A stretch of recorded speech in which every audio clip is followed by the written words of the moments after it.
Hello, my name is Arlene Balzo, and I will be teaching your child here at Mason High School.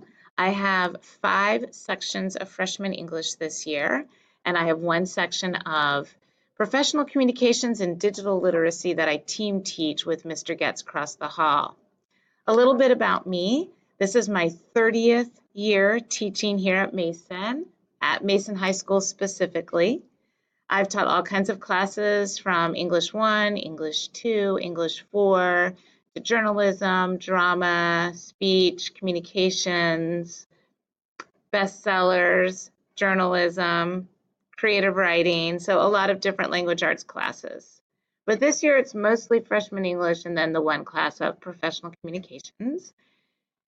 And a little bit about my background. I went to Indiana University and got a bachelor's degree in telecommunications there. And then I worked as a reporter for a year at the Cincinnati Enquirer. And I also did news director at a radio station, FM 98 in Georgetown, Ohio, WURD. And I also did an internship at Channel 5 for 3 months. And I worked under Jerry Springer and Norma Rashid. So I am showing my age. All right. So a little bit about my class. And I also have a bachelor's degree in education, of course, or I wouldn't be a teacher. I got that at University of Cincinnati, and I got my master's degree at Miami University in language arts. So I have a flipped classroom that I use for my English classes. And that pretty much means that I put videos of my lectures or reviews for tests or explanations for papers and projects, anything like that on Schoology. So most of the time, my students' homework is to go to Schoology and watch the video.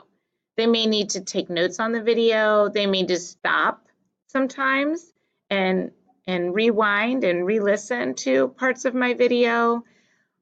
But predominantly, that's going to be their homework, to watch the videos. Sometimes they might have to read. Sometimes they might have to finish a project that we worked on in class that they just didn't get finished.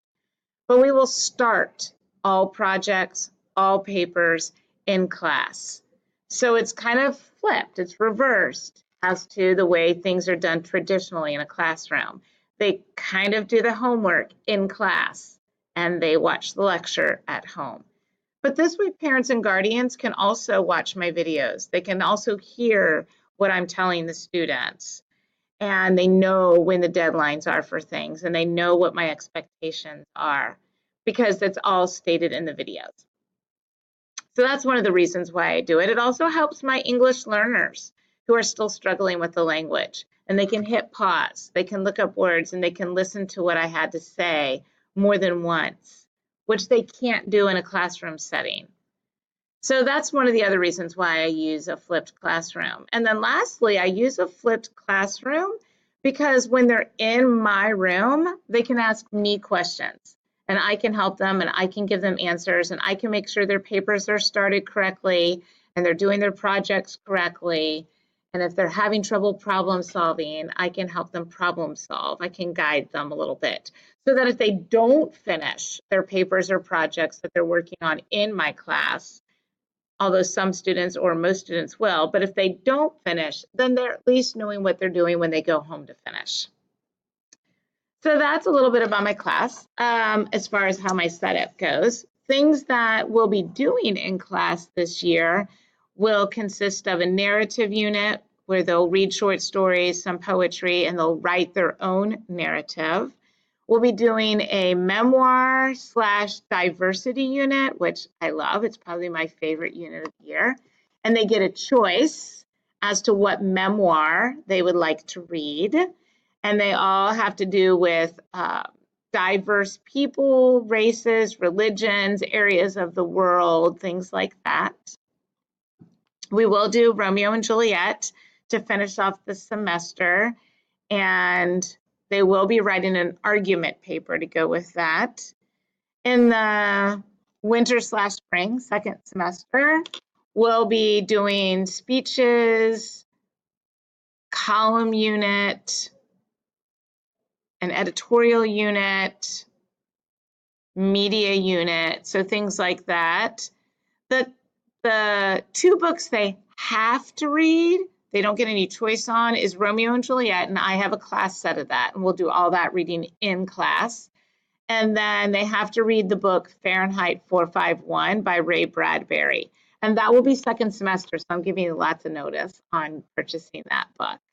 Other than that, they get choices. They can pick independent novels that they want to read. They'll have to read 2 independent novels this year.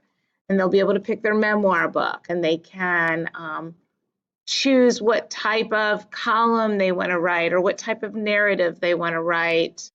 So I try to give a lot of choices in my classroom, and I try to make myself available to them as much as possible. I will stay after school pretty much any day that they need help and they set up an appointment with me. So as long as an appointment is set up and I know that they're coming in, I will stick around and work with a student after school. I'm also in school by 5:30, 5:45 every morning. So if mornings are better than after school, I am happy to work with a student early in the morning. Of course, I will have to meet them at the door, so I have to know they're coming, and I will walk them to my room, and they have to stay in my room till 6:50. No students are allowed in the hallways until 6:50 every morning, and that's for safety reasons. So if you need to reach me, you can email me through Schoology. You can call me at my extension, which is 33204.